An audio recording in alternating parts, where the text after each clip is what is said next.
नमस्कार दोस्तों, पूजा वार्ष्णेय हिंदी कहानियों में आपका स्वागत है। आज की कहानी का शीर्षक है यमदूत और पृथ्वीलोक की सजा। मित्रों, मैं अपनी कहानी शुरू करने से पहले आपसे एक रिक्वेस्ट करती हूँ। अगर आपको कहानी अच्छी लगे तो इस वीडियो को लाइक और शेयर जरूर करें। साथ ही मेरे चैनल को सब्सक्राइब करें और बेल आइकन दबाएं, जिससे कि आपको आगे भी ऐसी कहानियाँ सुनने के लिए मिलती रहें। तो चलिए कहानी शुरू करते हैं। एक बार मृत्यु के देवता ने अपने एक दूत को पृथ्वी पर भेजा। एक स्त्री मर गई थी, उसकी आत्मा को लाना था। आदेश पाकर देवदूत आया, लेकिन वहां जाकर वह बेहद चिंता में पड़ गया, क्योंकि 3 छोटी छोटी लड़कियां, वो भी जुड़वा, एक अभी भी उस मृत स्त्री के सीने से लगी है। एक चीख रही है, पुकार रही है, एक रोते रोते सो गई है। उसके आंसू उसकी आंखों के पास सूख गए हैं। 3 छोटी जुड़वा बच्चियां बेसुध और स्त्री मर गई है। कोई देखने वाला नहीं है, पति पहले ही मर चुका है। परिवार में और कोई भी नहीं है। इन छोटी बच्चियों का क्या होगा? उस देवदूत को जब ये ख्याल आया तो वह बेहद दुखी मन से खाली हाथ वापस लौट गया और बिना उस स्त्री की आत्मा लिए ही अपने धाम पहुंच गया। उसने जाकर अपने प्रधान देवता से कहा कि मैं न ला सका उस स्त्री की आत्मा को, मुझे क्षमा करें। लेकिन आपको वर्तमान स्थिति का पता ही नहीं है। 3 जुड़वा मासूम बच्चियां हैं, छोटी छोटी, दूध पीती। एक अभी भी मृत स्त्री के सीने से लगी है, एक रोते रोते सो गई है और दूसरी अभी भी चीख पुकार रही है। क्या यह नहीं हो सकता कि इस स्त्री को कुछ दिन और जीवन दान दे दिया जाए? कम से कम ये बेसहारा लड़कियां थोड़ी बड़ी तो हो जाएं, क्योंकि इस दुनिया में अब इनको कोई भी देखने वाला नहीं है। मृत्यु के देवता ने उसकी बातों को ध्यान से सुनकर गुस्से में कहा, अच्छा तो तू अब बहुत समझदार हो गया है। उस व्यक्ति से भी ज्यादा जिसकी मर्जी से मौत होती है, जिसकी मर्जी से जीवन होता है, जो पूरी दुनिया का मालिक है। तो तूने अपने जीवन का आज पहला पाप कर दिया है और तुझे इसकी सजा जरूर मिलेगी। और सजा यह है कि तुझे पृथ्वी पर वापस जाना होगा, और जब तक तू 3 बार खुद अपनी मुक्ता पर न हंस ले तब तक यहाँ वापस नहीं आ सकेगा। वह देवदूत राजी हो गए दंड भोगने के लिए, लेकिन फिर भी उसे लगा मैं तो सही ही हूँ, और तब अपनी मूर्खता पर हंसने का मौका कैसे आएगा? उसे लगा कि यह शायद असंभव ही है। उस देवदूत को वापस पृथ्वी पर फेंक दिया गया। जहाँ उसे फेंका गया था वहीं एक मोची सर्दियों के दिन करीब आने के कारण कुछ रुपए लेकर अपने बच्चों के लिए गर्म कपड़े और कंबल खरीदने शहर जा रहा था। उसने राह किनारे एक नंगे आदमी को पड़े हुए ठंड में ठिठुरते हुए देखा। यह नंगा आदमी वही देवदूत है जो पृथ्वी पर फेंक दिया गया था। उस मोची को देवदूत की हालत देखकर दया आ गई और उसने कुछ सोच विचार कर बजाय अपने बच्चों के कपड़े खरीदने के उस देवदूत के लिए कंबल और कपड़े खरीद लिए। देवदूत के पास न खाने के लिए कुछ था और न ही रहने का कोई ठिकाना था।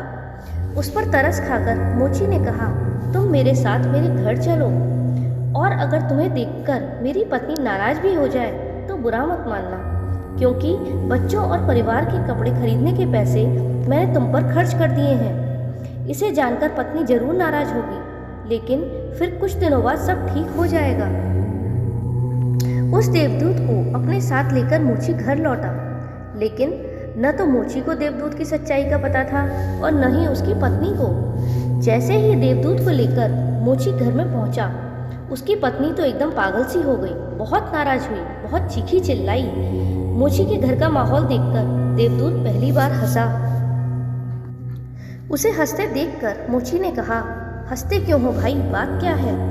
देवदूत ने गंभीरता से कहा, मैं जब 3 बार हंस लूंगा तब सब बता दूंगा, लेकिन फिलहाल मुझसे कुछ भी मत पूछो। दरअसल देवदूत पहली बार इसलिए हंसा क्योंकि उसने देखा कि इस मोची की पत्नी को पता ही नहीं है कि मोची एक देवदूत को अपने साथ लाया है, जिसके आते ही घर में हजारों खुशियाँ अपने आप आ जाएंगी और उनके सारे दुख गम दूर हो जाएंगे। लेकिन आदमी देख ही कितनी दूर की सकता है। पत्नी तो इतना ही देख पा रही है कि उसने एक कंबल और बच्चों के कपड़े नहीं खरीदे। जो खो गया है वह देख पा रही है, जो मिला है उसका उसे अंदाजा ही नहीं है कि घर में देवदूत आ गया है। जिसके आते ही हजारों खुशियों के द्वार खुल जाएंगे। इसलिए देवदूत हंसा। उसे यह महसूस हुआ कि उसने बहुत बड़ी मूर्खता की है, क्योंकि मोची की पत्नी अपने भविष्य को नहीं देख पा रही है जो उसके साथ होने वाला है। उसी तरह उसने भी उन 3 लड़कियों के भविष्य को देखने की कोशिश नहीं की थी। अब वह देवदूत मोची से उसका काम सीखने लगा।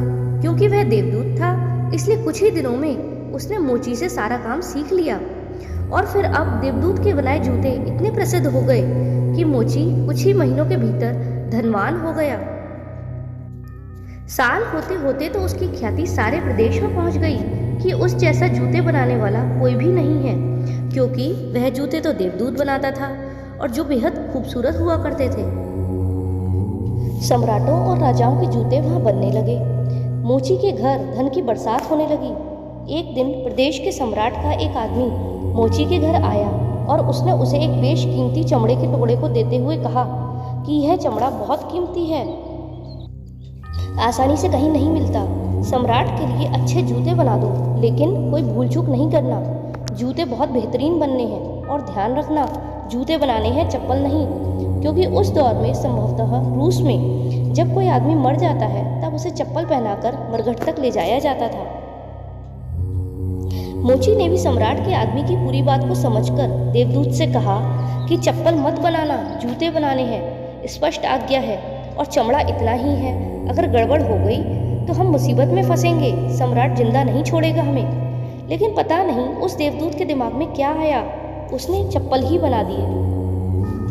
बाद में जब मोची ने देखा कि चप्पल बने हैं तो वह क्रोध से आग बबूला हो गया। वह डंडा उठाकर उसको मारने के लिए तैयार हो गया कि तू हमारी फांसी लगवा कर रहेगा, और तुझे बार बार समझाकर कहा था कि चप्पल नहीं बनानी है, फिर चप्पल तूने क्यों बनाई। देवदूत फिर खिलखिलाकर हंसा। उसे देखकर मोची हैरान। तभी वहीं एक आदमी सम्राट के घर दोबारा भागता हुआ आया। उसने कहा, जूते मत बनाना, चप्पल ही बनाना, क्योंकि सम्राट की अभी अभी मृत्यु हो गई है। भविष्य अज्ञात है, सिवाय ऊपर वाले के और किसी को ज्ञात नहीं, और नश्वर आदमी तो अतीत के आधार पर निर्णय लेता है। सम्राट जिंदा था तो जूते चाहिए थे, मर गया तो चप्पल चाहिए। उसके बाद वह मोची उस देवदूत के पैर पकड़कर माफी मांगने लगा कि मुझे माफ कर दे, मैंने तुझे मारा। देवदूत ने कहा, कोई बात नहीं, मैं अपना दंड भोग रहा हूँ, इसमें तुम्हारी कोई गलती नहीं है। लेकिन वह देवदूत आज दोबारा हंसा था। मोची ने फिर पूछा उसकी हंसी का कारण। उसने कहा कि जब मैं 3 बार हंस लूंगा तब तुम्हें बताऊंगा। दरअसल वो देवदूत दोबारा इसलिए हंसा क्योंकि भविष्य किसी को ज्ञात नहीं है। फिर भी लोग असीमित आकांक्षाएं, ईर्ष्या, घृणा, द्वेष रखते हैं, जो कि पूरी तरह व्यर्थ है। फिजूल की लालसा और लोभ करते हैं, जो कि पूरी तरह व्यर्थ है, कभी पूरी ही नहीं होती। हम याचक की तरह मांगते हैं जो कभी नहीं मिलता, क्योंकि मिलना तो कुछ और ही तय है। हमसे बिना पूछे हमारी नियति घूम रही है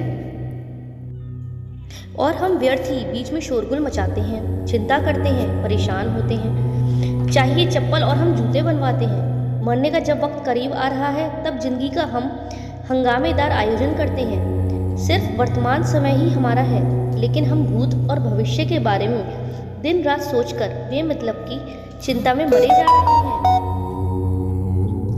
अब उस देवदूत को लगने लगा कि वो बच्चियां, मगर मुझे क्या पता भविष्य उनका क्या होने वाला है। मैं बेमतलब का उनके बीच में आया, क्योंकि होनी तो बहुत पहले से ही तय है। ऐसे ही कई साल गुजर गए। कुछ साल के बाद एक तीसरी घटना घटी कि एक दिन 3 लड़कियां उस मोची के यहाँ पहुंची। उन तीनों लड़कियों की शादी हो रही थी, इसलिए वे तीनों अपने लिए जूतों का ऑर्डर देने वहां आई थी। एक बूढ़ी महिला भी उनके साथ आई थी, जो बहुत अमीर दिख रही थी। देवदूत उन्हें देखकर पहचान गया। अरे, ये तो वही तीनों लड़कियां हैं जिनको वह उनकी मृत माँ के पास छोड़कर आया था और जिनकी वजह से वह दंड भोग रहा है। वे सब वर्तमान में बहुत स्वस्थ और सुंदर दिख रही हैं। उसने जानना चाहा कि क्या हुआ उनके साथ और यह बूढ़ी औरत कौन है। उसने बूढ़ी औरत से उन लड़कियों के बारे में पूछना शुरू किया तो बूढ़ी औरत ने सब कुछ बताना शुरू कर दिया। उसने कहा, ये तीनों बच्चियां मेरी नहीं हैं। इनके जन्म के दौरान भूख और अभाव के कारण माँ के शरीर में दूध नहीं था और ये तीनों बच्चियां जुड़वा, इनकी माँ इन्हें दूध पिलाते पिलाते ही मर गई। जब मैंने इन्हें देखा तो मुझे इन अनाथ बच्चियों पर दया आ गई। मेरे कोई बच्चे नहीं थे, इसलिए मैंने इन तीनों बच्चियों को गोद ले लिया। बूढ़ी महिला ने अपनी बात को आगे बढ़ाया और कहा, अगर आज भगवान की कृपा से इसकी माँ जिंदा होती ना, तो भी शायद ये तीनों बच्चियां गरीबी, भूख, दीनता और दरिद्रता में ही बड़ी होती। माँ दुर्भाग्यवश भले ही मर गई हो, फिर भी ये तीनों बच्चियां बहुत बड़े धन, वैभव और समता में पली और अब मेरे बाद सारी संपदा की ये तीनों ही मालकिन हैं। फिलहाल इन तीनों का एक सम्राट के परिवार में विवाह हो रहा है। देवदूत अब तीसरी बार हंसा। अब उसने विस्तार से मोची को पूरी घटना सुनाई। उसने कहा, भूल मेरी थी, नियति बड़ी है और हम उतना ही देख पाते हैं जितनी समझ है, लेकिन जो कभी भी नहीं देख पाते बहुत वृहद और विस्तार है उसका। मैं अपनी मूर्खता पर 3 बार हंस लिया हूँ। अब मेरा दंड पूरा हो गया है और मैं वापस जा रहा हूँ। उसके बाद देवदूत को अपनी गलती का एहसास हुआ और वह वापस अपने धाम को लौट गया। तो मित्रों, कैसी लगी आपको कहानी? अगर अच्छी लगी हो तो प्लीज़ मेरे चैनल को सब्सक्राइब कीजिएगा, क्योंकि आपका एक सब्सक्राइब मुझे मोटिवेट करेगा कि मैं आपको और इसी तरह की अच्छी कहानियाँ सुना सकूँ। धन्यवाद।